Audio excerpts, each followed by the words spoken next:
Offenses can have a significant impact on a person's spiritual growth.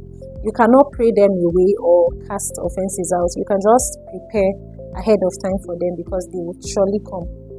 The Bible in the book of Matthew chapter 18 verse 7 says, "Woe to the world because of offenses, because they must surely come, and woe is he through whom they come."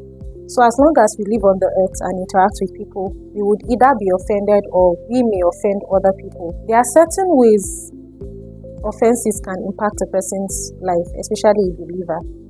Firstly, it can cause spiritual stagnation, because of course the Holy Spirit would not want to walk in a life that is bitter and resentful.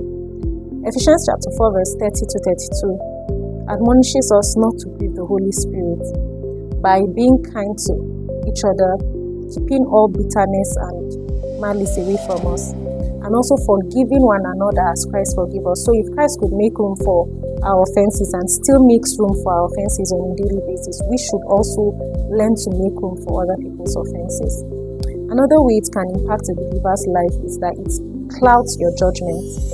So you begin to view people's words and actions in a misinterpreted way. You begin to misinterpret them as offenses.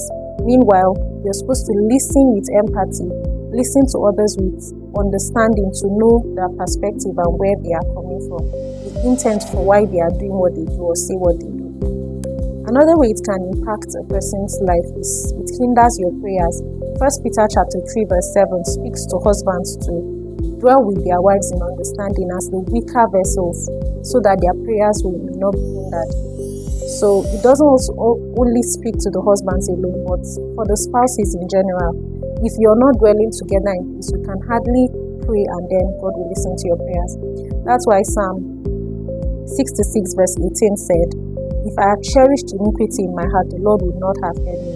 An offense is a form of iniquity, it's a form of sin. And if you keep it in your heart for so long, you would keep the Holy Spirit far away from you and your prayers would be hindered.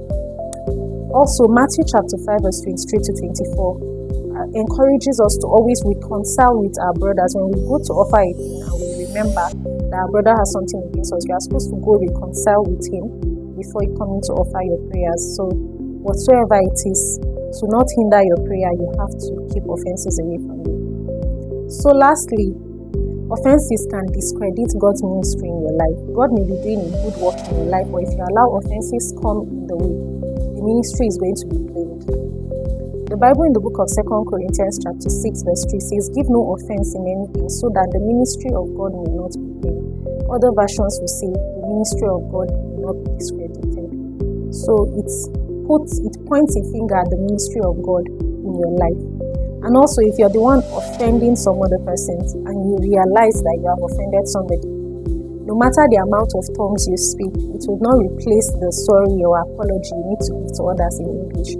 So if you realize that you have offended someone, all you need to do is reconcile, make peace immediately, so that your prayers will not be hindered, so that you can be able to grow, you can be able to ascend spiritually. It is absolutely not easy to live above offenses, but with intentionality and by relying on the strength of the Holy Spirit, you can actually live above them.